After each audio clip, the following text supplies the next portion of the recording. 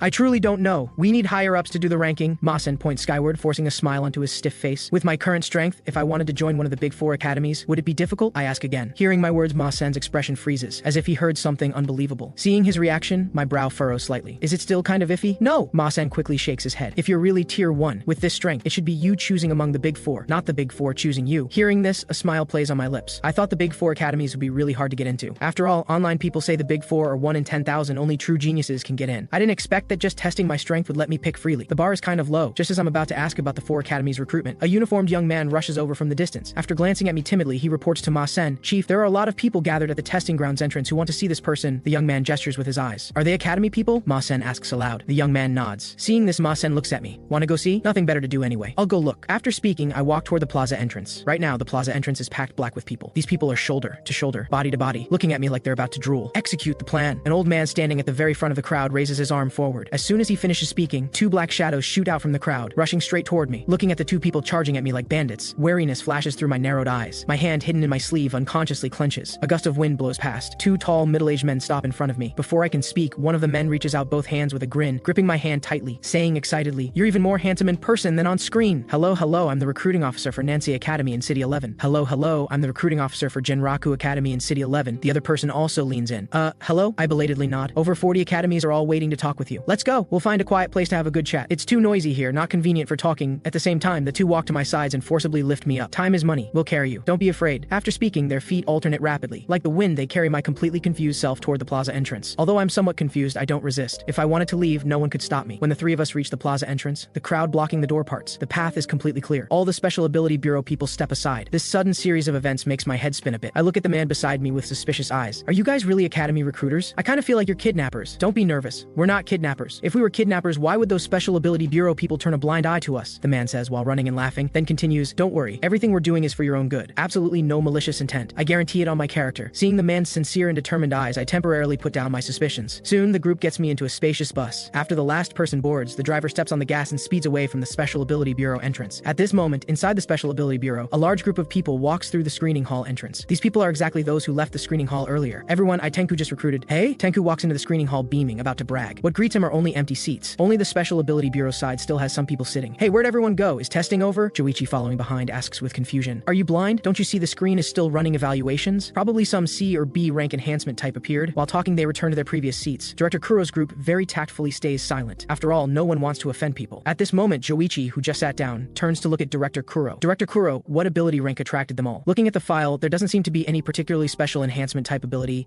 Just someone with a somewhat vague ranking, Director Kuro says unnaturally. Tenku raises an eyebrow, quite curious. Who's vague? Director Kuro turns his head somewhat guiltily. Just a young man with a plain and simple ability. They won't let you tell us, right? Afraid we'll steal him, someone says with a laugh. Hearing this, Director Kuro doesn't deny or confirm, but this attitude is basically an admission. A few minutes later, a woman asks with some confusion, why is it only speed and defense testing? Where's strength? Director Kuro straightens up. The corner of his mouth twitches uncontrollably. Yeah, strength testing is more interesting. Director Kuro, put on the strength test. Someone chimes in. Director Kuro rubs his nose. The strength testing device broke. Gakuzen from Federal Tengen Academy furrows his brow. The measuring device was airshipped by security command. It has a 100-year lifespan. How could it break? It really did break. It accidentally got broken during testing. Sora sitting nearby speaks first. Accidentally broken? Question marks practically appear on Gakuzen's forehead. He continues, can you pull up the surveillance? Let me see. I'm proficient in mechanical repair. If it's not a big problem, I can fix it. Otherwise, if testing doesn't end, I can't leave according to the rules. This might be a pretty big problem. What do you mean by pretty big problem? Gakuzen's eyes are full of confusion. Then he shouts to the staff controlling the screen. Let me see the measuring device's condition. The staff member at the control station looks troubled, glancing at Director Kuro for help. Director Kuro hesitates for a while, then finally nods. As the screen flickers, an image appears before everyone. On the devastated testing platform, staff members in protective suits are moving fragments of the measuring device. The Academy recruiting officers in the screening hall fall silent seeing the scene. This is what you call accidentally broken? What happened? Did the measuring device malfunction and self-destruct? The measuring device has never had a precedent for self-destruction, right? Director Kuro. Gakuzen swallows and says,